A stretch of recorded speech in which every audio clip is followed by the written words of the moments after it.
Hello बच्चों, कैसे हो? First class. तो चलिए, अभी हम लोग कैलकुलेट कर रहे थे कि वर्क डन जब हम कहीं पर किसी भी कैपेसिटर को चार्ज करते हैं तो बैटरी कितना काम करती है? बैटरी काम करती है W बराबर QV, work done by battery. Capacitor के ऊपर बैटरी के द्वारा किया गया काम W बराबर QV है, ठीक। और ये जो W बराबर QV है ना, W बराबर की जो QV है, तो यहाँ पे देखो ये इलेक्ट्रिक फील्ड कंजर्वेटिव है। एवरेज पोटेंशियल अभी हम लोग निकाले हैं कि इसके ऊपर पहले 0 था, बाद में लास्ट में पोटेंशियल फाइनल पोटेंशियल V था, तो एवरेज कितना हो गया इसका 0 + V/2, यानी कि V/2 हो गया, ठीक। चलो अब जा देखो भाई यहाँ पर, तो work done by battery, how much store inside this, तो कितना स्टोर हुआ? W बराबर जो वही स्टोर उसी को कहते हो कि पोटेंशियल एनर्जी, तो ½ QV, तो ½ QV इसके अंदर स्टोर हुआ। अब क्वेश्चन ये है कि जो बाकी का ½ QV था, यानी कि बैटरी ने वर्क किया कितना? बैटरी ने वर्क किया W बराबर QV, और इसके अंदर स्टोर हुआ कितना? ½ QV। जो स्टोर हुआ उसी को कहते हो ना पोटेंशियल एनर्जी। पोटेंशियल एनर्जी तब कितना हो गया? U बराबर ½ QV जूल, ठीक। चलिए अब देखो, तो ये जो ½ QV जूल स्टोर हुआ इसके अंदर कहाँ पर होगा? इस प्लेट के बीच, दोनों प्लेट के बीच किस रूप में होगा? इलेक्ट्रिक फील्ड के रूप में होगा। क्यों स्टोर हुआ? क्योंकि इलेक्ट्रिक फील्ड कंजर्वेटिव थी, इसलिए स्टोर हुआ। पक्का? क्लियर? आ जाओ। अब यदि हम लोग हम लोग चाहें कि इसको किसी अदर फॉर्म में लिखना, तो वेरी सिंपल, देखो जरा सा, U बराबर पहला फार्मूला तो ये मिल गया कि energy of capacitor is ½ QV। चलो दूसरा फार्मूला जानते हो कि Q बराबर क्या होता है? CV होता है ना, इंटू V, तो क्या लिख सकते हैं? U बराबर ½ CV²। क्या लिख दिया? ½ CV²। हो गया। आ जाओ अगला फार्मूला। अब जा देखो भाई, अब तीसरे फार्मूले लिखने के लिए क्या करोगे? V के स्थान पर Q/C कर दिया जाए। चलो तीसरा फार्मूला देखो अब एनर्जी का, तो पहला हो गया, दूसरा हो गया, और तीसरा क्या? V के स्थान पर Q/C कर दो, क्योंकि Q बराबर CV होता है, तो V बराबर Q/C, तो ½ C, और V के स्थान पे क्या रखूं? V के स्थान पर Q/C, तो Q/C का होल स्क्वायर कर दिया। अब देखो कितना रहा है? U बराबर, तो ½ C Q²/C² हो गया, और C से C हटा दो, ठीक। चले, हाँ, तो तीसरा फार्मूला क्या आ गया? तो पहला फार्मूला आ गया कि पोटेंशियल एनर्जी ऑफ कैपेसिटर बराबर ½ QV। दूसरा क्या आ गया? पोटेंशियल एनर्जी बराबर ½ CV²। तीसरा क्या आ गया? तीसरा आ गया पोटेंशियल एनर्जी बराबर ½ Q²/C। तो एनर्जी ऑफ कैपेसिटर क्या रहे? Energy of capacitor. तो अच्छी तरह से याद रहे तीनों फार्मूला, फर्स्ट क्लास, ओके। तो ये होती है एनर्जी ऑफ कैपेसिटर। तो एक बार फिर से, एनर्जी कैपेसिटर के अंदर कहाँ से आई? जब चार्ज कर रहे थे तो बैटरी ने वर्क किया था, वह वर्क का कितना हिस्सा स्टोर हुआ एनर्जी के रूप में? आधा हिस्सा केवल स्टोर हुआ, ठीक। देखो, तो हाफ स्टोर हुआ, तो हाफ कहाँ पर गया? तो जो हाफ एनर्जी बची वो कहाँ गई? तो देखो, वो 50% एनर्जी बैटरी के वर्क डन का 50% लॉस हो गया। किस फॉर्म में लॉस हुआ? नंबर 1 पर हीट के फॉर्म में। हीट के फॉर्म में। नंबर 1 सबसे ज़्यादा लॉस हुआ है हीट के फॉर्म में। फिर किसके फॉर्म में लॉस हुआ है? स्पार्किंग। स्पार्किंग के फॉर्म में मीन्स कि साउंड एंड फ्लैश यानी कि लाइट। समझा? तो सबसे ज़्यादा हिस्सा किस फॉर्म में लॉस हुआ? हीट के फॉर्म में। तो हीट के फॉर्म में सबसे ज़्यादा हिस्सा लॉस हुआ। तो आधा 50% ही स्टोर होता है और 50% लॉस हो जाता है। ओके, याद रहे। ठीक, चलो आगे आ जाओ। और अब है टॉपिक हम लोगों का कि हाँ, अब टॉपिक है हम लोगों का किस टॉपिक पे चला जाए? चलिए, तो नंबर 22 एक एक स्टेप पूरा कैपेसिटर अच्छी तरह से सब समझना है। एक एक स्टेप समझते चले जाओ। अब हम लोगों का टॉपिक है कि ये कोई सपोज करो कि ये कोई कैपेसिटर है, ये कोई कैपेसिटर है। ओके, ये कोई सपोज करो कि कोई कैपेसिटर है। क्या इन दोनों प्लेट के बीच में कोई फोर्स लगता है? बोलो भाई, कैपेसिटर की दोनों प्लेट के बीच में क्या कोई फोर्स लगता है? और ये लगता है तो क्यों लगता है?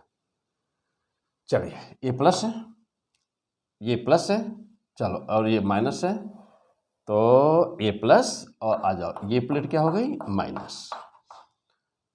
माइनस वाली प्लेट प्लस वाले को अपनी तरफ खींच रही होगी और प्लस वाली प्लेट माइनस को अपनी तरफ खींच रही होगी, यानी कि दोनों के बीच में क्या हो रहा है?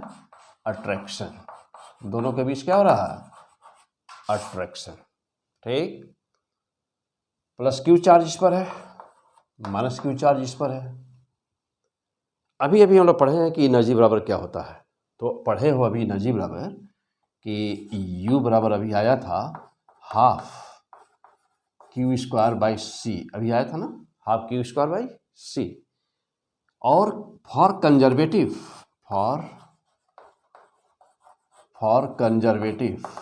फील्ड, फॉर कंजर्वेटिव फील्ड के लिए क्या जानते हो? फोर्स और पोटेंशियल एनर्जी के बीच क्या कोई रिलेशन जानते हो? कंजर्वेटिव के लिए कंजर्वेटिव फील्ड मीन्स कि ऐसे फील्ड या ऐसा फोर्स जिसके द्वारा जो वर्क डन होता है उसके पाथ पर डिपेंड नहीं करता, तो उसे कहते हैं कंजर्वेटिव।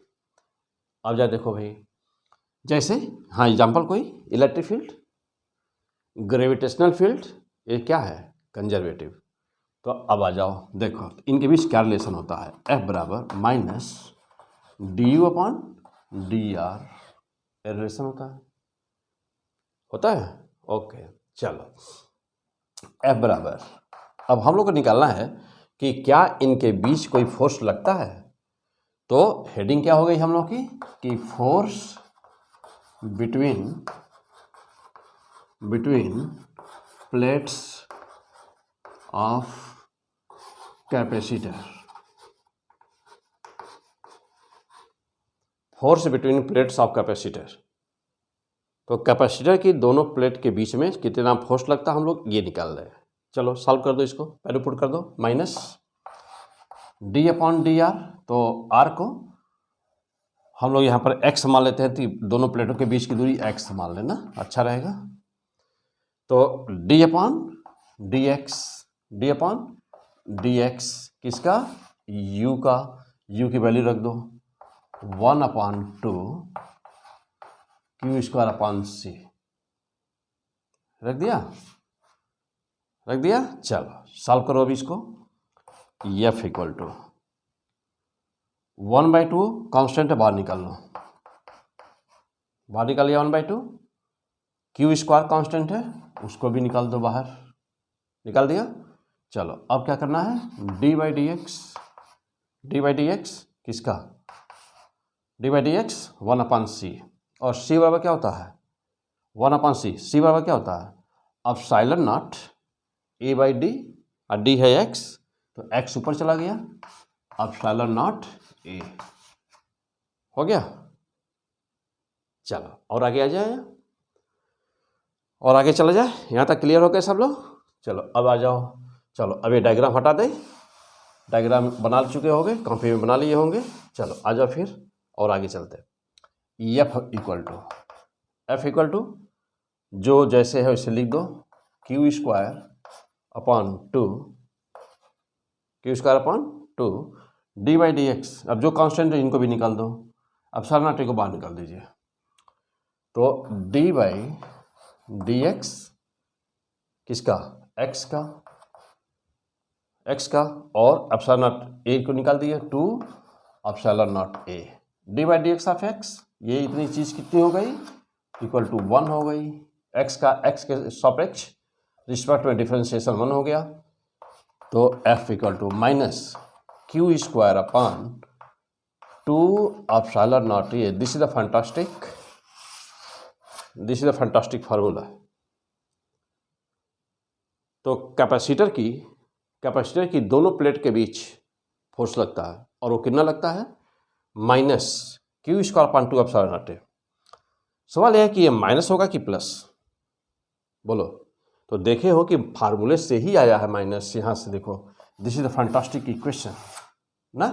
कंजर्वेटिव फील्ड के लिए फिक्स है कि F equal to minus D by D X होता है, तो ये माइनस रहेगा। और माइनस फोर्स क्या शो करता है, माइनस आया तो इसका मतलब क्या, और माइनस आना भी चाहिए था। क्यों, क्योंकि दोनों फोर्स दोनों प्लेट के बीच में क्या हो रहा था, दोनों प्लेट के बीच में, बोलो जल्दी भाई, दोनों प्लेट के बीच में अट्रैक्शन था, और अट्रैक्टिव फोर्स हमेशा माइनस होता है, तो इसीलिए यहाँ पे माइनस आया। तो माइनस साइन क्या शो कर रहा है, ये अट्रैक्शन, माइनस साइन शो कर रहा है अट्रैक्शन। क्या इस फार्मूले को जो आया है इक्वेशन, क्या तुम इसको किसी दूसरे रूप में ले सकते हो, फर्स्ट क्लास लिख सकते हो। कैसे, आ जाओ देखा जाए फटाफट, किस फार्मूले लिख सकते हो, जल्दी सोचो, जल्दी सोचिए क्या लिख सकते हो। चलो आ जाओ, F equal to minus Q को क्या लिख सकते हैं, जैसे मान लो कि सिग्मा चार्ज डेंसिटी दिया था, तो सिग्मा के फॉर्म में हम लिखना चाहते हैं तो क्या लिख सकते हैं, क्यू बराबर, चलिए आ जाइए, सिग्मा माइनस क्यू बराबर सिग्मा ए। तो सिग्मा ए और उसका स्क्वायर था, तो सिग्मा स्क्वायर ए स्क्वायर अपॉन, यहाँ पे देखो 2 एप्सिलॉन नॉट ए, तो 2 एप्सिलॉन नॉट ए से ए पावर हटा दीजिए, हट गया। अब क्या हो गया, एफ बराबर कितना आ गया भाई, एफ बराबर minus sigma square A upon 2 epsilon not. अब देखो जैसा फैंटास्टिक, यदि ए को इधर कर दूं तो एफ बाई ए, और इसको कहते हो प्रेशर, क्या बोलते हैं इसको, प्रेशर।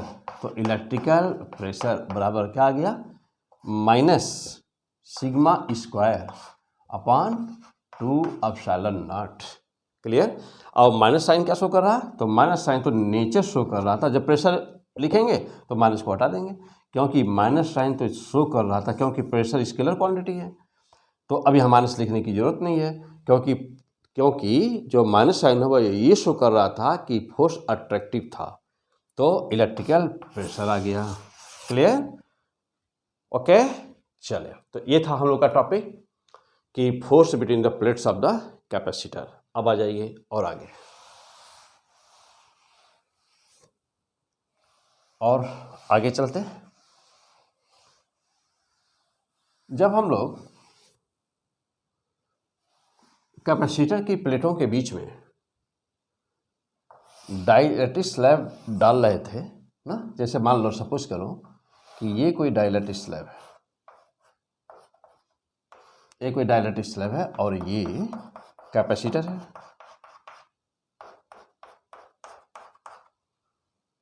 और ये के डाइलेक्ट्रिक स्लैब है कोई, ओके, ये कोई डाइलेक्ट्रिक स्लैब है, ठीक।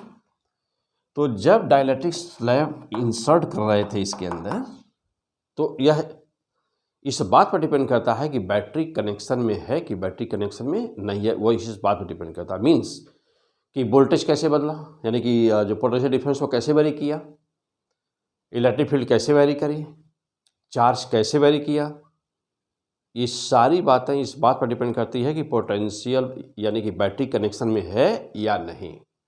आ जाओ, तो पहला टॉपिक लेते हैं। सपोज सपोज करो, क्या सपोज करो कि बैटरी कनेक्शन में है, तो battery suppose battery is in connection,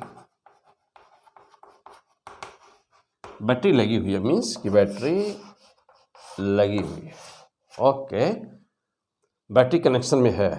तो अब एक बात हुई कि जब भी कभी बैटरी कनेक्शन में होती है ना, तो बैटरी होती है क्या, सेल होता क्या है, तो बैटरी या सेल ये दोनों क्या होते हैं, तो जानते हो कि सेल के कॉम्बिनेशन को बैटरी कहते हो। और सेल या बैटरी का मेन काम क्या होता है, सेल या बैटरी जिन दो बिंदुओं के बीच लगे होते हैं उनके बीच वह पोटेंशियल को कांस्टेंट मेंटेन करता है। तो मैं पूछूं कि सेल किसे कहते हैं, तो कहोगे कि cell is a simple technique are the source which maintain constant potential between 2 point, which maintain constant potential between 2 point. तो यह दोनों प्लेटों के बीच के पोटेंशियल को मेंटेन रखेगा। तो चूंकि यहाँ पर दिया हुआ है कि suppose battery is in connection, तो एक बात तो पहली साफ हो गई। नंबर एक क्या हुआ कि V का मान क्या बना रहेगा, कांस्टेंट बना रहेगा। अब दूसरी बात, जब V का मान होगा कांस्टेंट तो जानते हो कि E बराबर होता है V/D, D में कोई चेंज हो नहीं रहा है, V है कांस्टेंट, तो E का मान भी क्या हो गया, कांस्टेंट। दो चीज़ें क्लियर हो गई। अब बात 3 नंबर की, कभी भी जब हम यह K को पूरा इंसर्ट कर देंगे इसके अंदर, डाइलेक्ट्रिक के अंदर, और सपोज करो कि यह कंप्लीटली इंसर्ट किया गया इसके अंदर ना, पूरा भर दिया गया, तो यदि कंप्लीटली फिलअप किया गया सारी पोर्शन, सारी स्पेस पूरा भर दिया गया, तो जानते हो कि Ck का मान ना K इंटू C0 हो जाता है, K इंटू C0, यानी कि K टाइम्स हो गया, कैपेसिटी बढ़ जानी है, K टाइम्स हो गई कैपेसिटी बढ़ करके। अब फिर 3 नंबर हो गया, चौथे नंबर पे चलो। अब चौथे नंबर पे हम लोग कहते हैं कि एनर्जी का क्या होगा, तो एनर्जी जानते हो कि एनर्जी पहले कितनी थी, एनर्जी बिफोर द फिलिंग, तो पहले U0 मान लेते हैं, हाफ CV² थी, पहले एनर्जी थी हाफ CV²। अब एनर्जी कितनी हो गई, तो अब U के बराबर कितनी हो गई, हाफ C का मान क्या हो चुका है, बढ़ चुका है ना, KC हो गया ना, तो K और C0 K C0 ना, हाफ C बराबर KC हो गया है। और V का मान देख रहे हो ना, V बराबर कितना हो गया है, V का मान कांस्टेंट ही है, तो V की वैल्यू कांस्टेंट ही है, तो V², V में कोई चेंजिंग हुआ नहीं। अच्छा अब जा देखिए U के बराबर कितना हुआ, तो हाफ है ही, और C और V² ये क्या बना दिया, इनिशियल एनर्जी बना दिया, और K बाहर निकाल दिया, मीन्स K और U0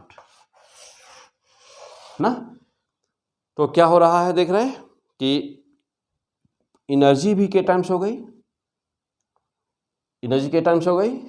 चार्ज पे क्या हुआ था भाई, चार्ज क्या हुआ था, चार्ज का लिख लिया जाए, चार्ज का भी, तो 5 नंबर ले लो, यहाँ पे ऊपर नंबर डाल देते हैं, चलिए। तो अब 5 नंबर डाल दो। चार्ज का क्या हुआ था, K बराबर K Q0, चार्ज भी अब K टाइम्स बढ़ गया होगा। सवाल ये कैसे बढ़ा होगा, कैपेसिटी बढ़ गई ना, तो जब कैपेसिटी हो गई K टाइम्स, कैपेसिटी हो गई K टाइम्स, तो चार्ज भी अब स्टोर हो गया होगा K टाइम्स। ठीक, आ जाओ अगला पॉइंट फटाफट देख लिया जाए। तो ये था बैटरी कनेक्शन में थी, और अब हम लोग चलते हैं नंबर 2 कर दीजिए कि जब बैटरी कनेक्शन में नहीं थी, तो नंबर 2 जब बैटरी कनेक्शन में नहीं थी, नंबर 2 कर दीजिए, when battery is not in connection, means कि बैटरी डिस्कनेक्ट थी, बैटरी डिस्कनेक्टेड। और सारे रिजल्ट तब क्या होंगे, नंबर 1 बैटरी नहीं थी, बैटरी नहीं लगी हुई है, और बैटरी नहीं है, बैटरी को हटा दिया गया, यानी कि ये कैपेसिटर चार्ज है, और हम लोग इसमें डाइलेक्ट्रिक स्लैब डाल रहे हैं, इंट्रोड्यूस कर रहे हैं ना, इसके अंदर इंसर्ट कर रहे हैं डाइलेक्ट्रिक स्लैब, जिसके डाइलेक्ट्रिक कांस्टेंट के है। तब क्या होगा, एक बात तो कंफर्म है, कौन सी बात, कि कैपेसिटी के टाइम्स हो गई होगी, तो सी के इक्वल टू के इंटू सी नॉट हो गई होगी, इसमें तो कोई डाउट है नहीं। नंबर 2, बैटरी है नहीं, बैटरी नहीं है, ध्यान देना, बैटरी नहीं है। बैटरी का ही काम होता है कि चार्ज को लेना देना, यानी दूसरे सेंस में कहा जाए तो बैटरी ही वह सोर्स है ना, बैटरी ही वह सोर्स है ना कि जो किसी सरफेस पर चार्ज प्रोड्यूस करता है या चार्ज को लेता है, कम करता है, बैटरी का ही काम है।